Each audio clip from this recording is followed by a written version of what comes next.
Takulandirani ku AMTV Malawi kuchimake kwa nkhani zenizeni. Ngati nkhani imeneyo kuno kulibe, dziwani kuti nkhani imeneyo ndi yabodza.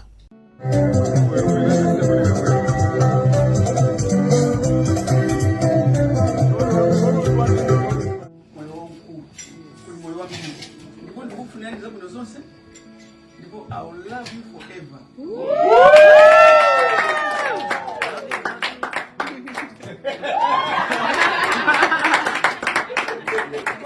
Mwamba anagachitika pia. Tikapezekesa kuti takumana. Ndipo ineyo nditu ndikuva kuti ineyo kwezungu ndiyangana inezo tukuyangana. Every part.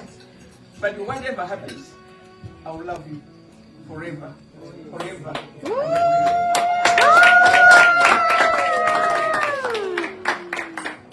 I present this to you.